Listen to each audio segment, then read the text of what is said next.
Okay, so Jason, we won't delay it anymore. I'll let you take it first. I can't What are believe your Boba thoughts Fett's on hunting Rogue One? Jin in that picture. I really enjoyed Rogue One and was happy with it.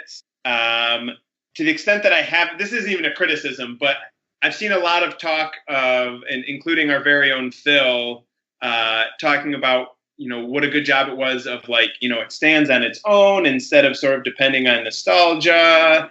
And I completely disagree with that. It does not stand on its own, and it does largely depend on nostalgia. But as an avid Star Wars fan, I don't care if something relies on my nostalgia for original trilogy Star Wars. Yeah, I think that's a good summary of it. What was I going to say? Oh, it's kind of like, so for me, like one of my favorite movies is Prometheus, but not because of the movie itself. It's because of all the stuff around it and all that kind of thing. I don't expect other people to love it, but I do because of that. So Star Wars is like that, but it's obviously a better movie just by itself. But it definitely requires some nostalgia. Like if you didn't know anything about Star Wars going in, it'd be very confusing, or at least very boring. It'd just be some people trying to steal a plane for something that does a thing. But I don't think the rest of the Star Wars movies really stand on their own either, other than the first one. You need to know what happened before, so I am perfectly okay with it. It reminded me all the things I love about Star Wars, because I like the space and the ships more than the actual people. Like even the original trilogy, I like the walkers and the X-Wings and all that way more than the actual characters. I like the world of Star Wars better than the individual stuff, so seeing all those big battles and the stuff behind the Death Star and all that was really cool. So yeah, I loved it a lot. I don't think it was the best Star Wars movie ever, but I don't think it needed to be. It was just good enough to prove that we can have these standalone ones and they can work, at least to a certain degree. Yeah, I really enjoyed it. I've seen some criticism about it that I agree with, about how, the main two characters, you didn't really care that much about them. Cassius and Jin. But I think they made up for it with just a great story, kind of darkening it up a little bit. And then I really liked a lot of the secondary characters. K2SO was so funny. Yeah. And I just burst out laughing and multiple times, almost everything he said. And then super spoilers, when they end him, I'm not going to lie, tear down the cheek. And that doesn't happen all the time. I mean, I do get absorbed into movies, and I will let a tear go every once in a while when something's really emotional. But that one got me. That one, out of every scene in the whole movie, every death, and there are a lot of people that die in this movie. I was going to say, all those humans that died, nothing. But that funny robot died? K2SO. It was K2SO for me. The one character that was distracting for me was, I'm terrible at names, but the pilot, the Empire pilot who defected, he was on A Night Of by HBO.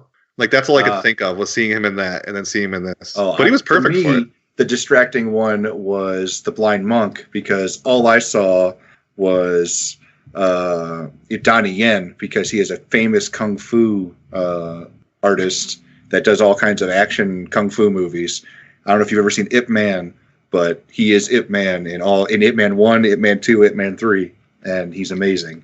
So I knew he was going to come out and do some crazy kung fu stuff. So that was a little distracting for me, but that's okay. Did you guys, I thought for sure one of you were going to say the distracting character for you was Grand Moff Tarkin, who was, oh yes, God, recreated entirely with CGI. Really? Are you syour? I had a friend that didn't notice that he was CGI. Well, that's what I wondered. I wondered if, but your friend didn't realize it was supposed to be the same actor from a 40-year-old movie, or okay. Because, obviously anyone who's seen Star Wars knows it can't actually be Peter Cushing. Yeah, because he was gone. But I found myself wondering, if I'd never seen Star Wars, would I have realized that character was CGI or not? It was really distracting for me for, the first few minutes. And then eventually I stopped being distracted by it. I was fully distracted every time he was on screen. I was very aware. There's something about the way his mouth moves and the shadows weren't quite right. I mean, watching Lord of the Rings. He's the highest profile character who has a human face from Star Wars, who had significant screen time in this one. But I'm still a little surprised they felt like I don't know how much of it was we think we have the technology to do this, it'll be cool, let's do it. Versus we can't have another actor play him, because there were other characters who they just had someone different play. Yeah, like Mon Mothma. Yeah. The rebel leader. Right. I'll tell you what, I did not notice that they CGI'd Red Leader and Gold Leader the first time I watched the movie. And then the second time I realized it. That was just unused footage from 40 years ago. So that wasn't CGI. But I thought that was really cool. I also wonder what percentage of people watching the movie realized, like, recognize them or anything like that. I have no concept, because I'm such a big original trilogy fan, of like what a normal amount of Star Wars fandom is. Like, someone who's like, oh yeah, I like Star Wars, but had no idea. Like, I was immediately like, oh my God, that's the guys from Star Wars. Yeah, I definitely didn't realize. My wife told me afterwards that she read about it, and I had no idea at the time. I'll tell you the one thing that I liked about it the most was it solved that biggest flaw from A New Hope, which was, how could a tiny X-fighter with 2 little mini bombs blow up something the size of a moon? I don't care how, vulnerable or whatever that is. That thing is the size of a moon. How could 2 little bombs do it? But the fact that that scientist stayed on the project and sabotaged it and set it to blow if enough pressure was put, that made a huge impact for me. Like, and then they added the whole emotional part of the story to his family and daughter and everything. I thought that was great. Like, that was such a huge flaw for me in the original Star Wars. Like, how, like, even though use the Force, Luke, and all that stuff, how could he possibly blow something that big up with something so small? But that solved it all for me. That was great. That definitely solves it in the universe, but I'm not going to pretend like George Lucas was anything more than like, well, they shoot the thing in the hole and then it blows. Yeah, I know. But the fact that they filled that gap, I thought was great. Yeah. It really was. Well, and because I agree, and it wasn't like a distracting problem with Star Wars for me. But I mean, I agree with you. The idea that, like, that seems a little far-fetched, and so I like the explanation. But I like that they were able to do it in a way that felt, like, organic and natural, and actually, like, provided compelling story shading for Rogue One instead of just, oh, hey, this thing from Star Wars, here's the explanation for it. Because I think some of my minor problems with Rogue One were much, much smaller versions of things from the prequels, of, like, over-connecting. The prequels, to me, that was a problem. Like, instead of telling the story of Anakin Skywalker, and, like, yeah, it makes sense that Obi-Wan and Yoda would also be in that. It's like, let's throw Chewbacca into there, and hey, how about if Anakin built C-3PO, and what about if R2-D2 was? Oh, it's like, no, like, that was all a mistake. Yeah. So I like that Rogue One, a lot of its connections felt more natural than that. What I didn't like, the ending was neat, the ending was fun, but the ending felt like fan service, not. Yeah, there was like it ended super fast too. Yeah, there was one part about the ending that I didn't like, because if you go back and watch A New Hope, she's like, "Oh, we're on a diplomatic mission to Alderaan," and he should be like, "Bitch, I saw your ship drop out of the other ship and take off." Right? Yeah, exactly. It didn't make sense that Leia's ship was there. They should have just, like, beamed the plans to her ship. Yeah, that it would be inside that ship.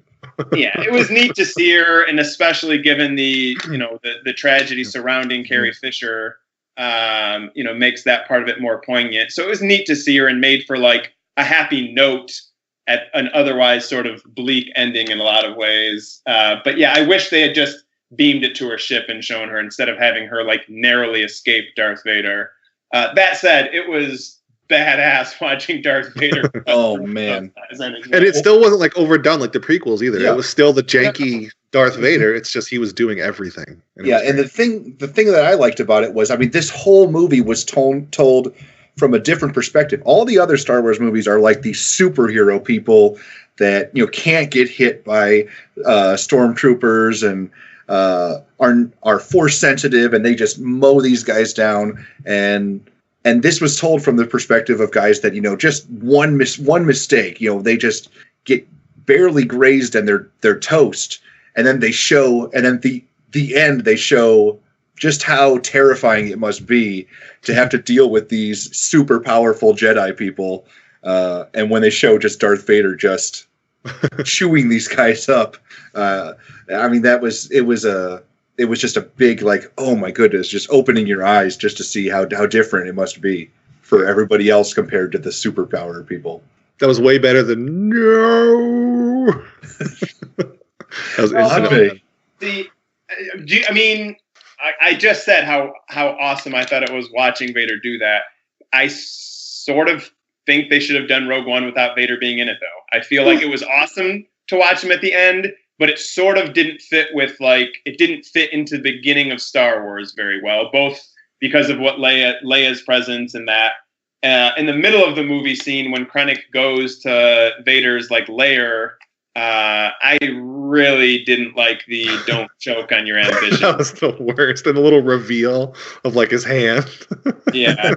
Well, I mean, it's not like Vader's not had a sense of humor before. I mean, Empire Strikes Back, that guy's like, I'm going to go apologize to Vader. And they show him just dying. And he's like, apology accepted, So he's had that snarky bit of humor before. So I understand it. It kind of makes sense. He's had his moments like that. It felt pushed too far towards like 80s Schwarzenegger quip. Yeah. It was a little over the top. Yeah. Oh, the one thing I wouldn't have... Go ahead. No, you go, Matt. So the one thing I would have mentioned I really did like, I didn't like it at first, but it kind of grew on me. Like the whole seeing the old Star Wars technology and the quote unquote future, like future tech kind of thing. We have all these ships, but like part of me is wondering, well, why didn't they have sensors and cameras everywhere to see them when they get on the landing on the ship? And why couldn't they just put on a flash drive or something? But I like the fact that it's not our technology in the future. It's like their own futuristic technology. Like their scientists got really caught up in robotics, so everything is all manual and with these big droids and everything. I like that it's different than our technology, because a lot of, even if they're not set in our timeline, it's just our stuff but better. But like Star Wars is its own technology, which I guess kind of just came organically because it was made when it was, but it kind of worked out great that it just seems like its own thing now instead of just shiny stuff that we have. Right. So that was my favorite of like the whole movie. The whole set pieces and everything about that was great. Do you guys think, I The Force Awakens, I think its legacy depends a lot on episodes 8 and 9. Like I think by itself, I think it will be beloved, but if episodes 8 and 9 don't stand up, then I think like episode 7 sort of gets diminished. I mean, I think about The Matrix that way. Like people loved The Matrix when it came out and they're like, oh, this is such an incredible movie and it's going to be remembered for a long time. And then The Matrix 2 and 3 came out and sort of botched everything. And I feel like The Matrix isn't the movie people thought it would be, however many 17, 18 years later, because so I think episode 7, its legacy is to be determined. But Rogue One, since it's in theory a standalone, like its legacy is now finished. Do you guys think like 10 years from now, another group of kids who's not born yet is going to get into Rogue One? Or do you think it's more likely to be like a smaller part of the Star Wars world? I don't think any kid's going to get into any individual Star Wars movie anymore, because we're going to get so many so often. It's just that they like Star Wars. And I think that's okay. Like they're going to get used to just, what's the word I'm looking, like calling up each movie in a row and just binging them, and they're just going to like the Star Wars. I don't know if anybody's going to have favorite films. Being a fan of the James Bond franchise. Right. Yeah. Which is what it's becoming basically. But yeah, I don't think anybody's going to be. And on Jason's note, I think 8 and 9 should be okay. Because they set a good tone with memorable characters in episode 7. Like, they have interesting personalities and quirks. And I mean, if you go back and watch the prequels, I mean, who really stands out as a memorable character of the prequels other than Anakin Skywalker and Obi-Wan, who were already in the later movies? Like, and Anakin, what original characters. In a good way. I mean, I think Anakin, I think there's a lot of problems with the prequels. But one of them is whether, and Lucas deserves a lot of the blame for it, but they just didn't do Anakin very well. Like I think Obi-Wan, I think, is the best part of the prequels. And like you said, he was an existing character. They did a lot more with, and I think they did well. I don't think any of the new characters they existed, but it's hard because like the movies aren't that good. I don't know. Can you have a really great, memorable character from a movie? I guess I'm sure you can. You would think that out of 3 movies, they could have brought out one original character that was like important or somebody that stands out. Because I mean, how many characters stand out in the other 3? The original. That's the thing is, I think they did a good job with 7. They had a lot of guys that stand out. A new droid that was, really cool and stood out that all the kids fell in love with. So I think they'll be okay. Like they fixed the problem of creating blah characters that no one gives a crap about. I think they're in good shape. I'm very optimistic about 8, 9. And something you just said touches on why I don't think Rogue One, as much as I enjoyed it, is going to be beloved. Is just that and you kind of touched on this at the very top too. I don't feel like it created especially compelling characters. No. Jyn, like the opening scene when she's a little girl, I thought was well done. And then they skipped past so much of her life, and it never really got shaded in. And, part of it is sort of like quiet, keeps to herself. That she was a good soldier. And Forrest Whitaker was kind of there. Yeah. Yeah, like it's hinted at that she's, done some criminal things, and this and that. But I don't know. I feel like Rey will get 2 more movies, of course. But I feel like even just for one movie, Rey stands out as a really memorable, interesting, likable character in ways that Jyn, at least for me, didn't really pop off the screen in the same way. Yeah, I completely agree.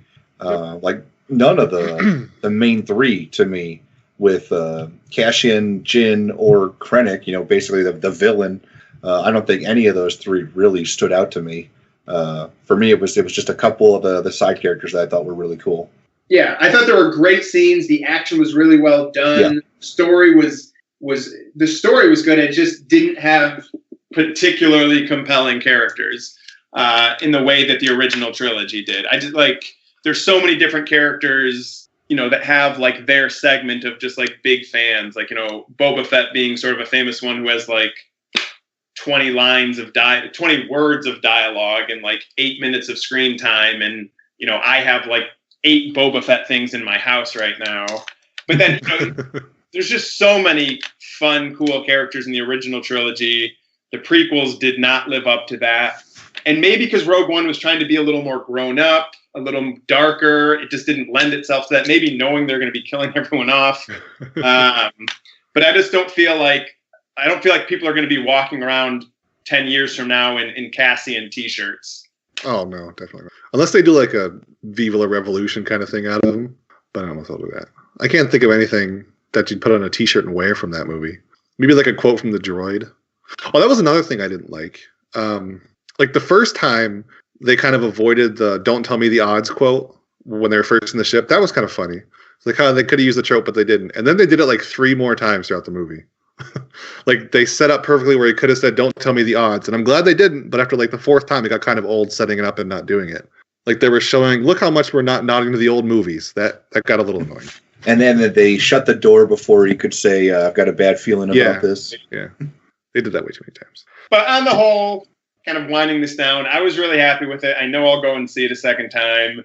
And what you said about kids won't be into particular Star Wars things, so let's be into Star Wars. I don't know why it shouldn't be a concern of mine, because what do I care? But I hope that doesn't happen. And to me, like the trilogy movies feel separate from Rogue One. Does not stand on its own, but it's not part of a trilogy. And so if it hadn't been good, I wouldn't have been disappointed the same way I will be if episode 8 or 9 isn't good. That said, if they're going to make all these Star Wars movies, I'd prefer they all be good. So I'm glad this first sort of offshoot one went well. The next one is going to be Han Solo. That is me. I'm a little worried about that. I'm a lot of worried about that one.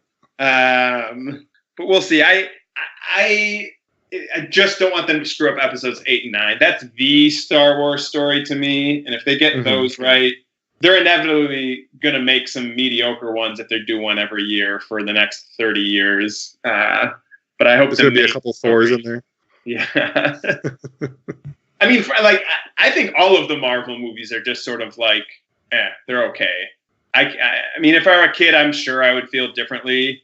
And if I hadn't been a kid when Star Wars came out, I'm sure I wouldn't have the attachment to it that I do. But I never want to go back and watch one. I see all of them once. I enjoy all of them on some level, and I never want to watch one of them a second time. I will say I think Captain Americas are the best. So I have seen the Captain America ones a few times. And I thought Doctor Strange was very different from everything else. now we're just going to go into everything else. But so I'm defending Marvel eventually, a little bit. But yeah. So any other final thoughts on Rogue One, Brian? I thought it was a good, solid Star Wars movie. It was a little darker. I liked that they went darker. I liked that they had the ending that they did, like in terms of what happened to everybody, especially because people would be asking, where are those guys in episodes 4, 5, and 6? Why aren't they there? These were important people. So I'm glad that they did what they did, and I thought it was a good movie. It was worth seeing if you haven't seen it, and if you've seen it once, probably go see it twice. Yep. So thanks everyone again for listening to the second bit of our podcast. This went like half as long as the other one, which is cool. Lots of Star Wars talk. So at the very least, if you want to watch this again, you'll find it on YouTube, I'm sure. I don't know if I'll put it in the podcast feed yet, but thanks again, everyone. See you next week. Okay, so we're no longer live, I don't think.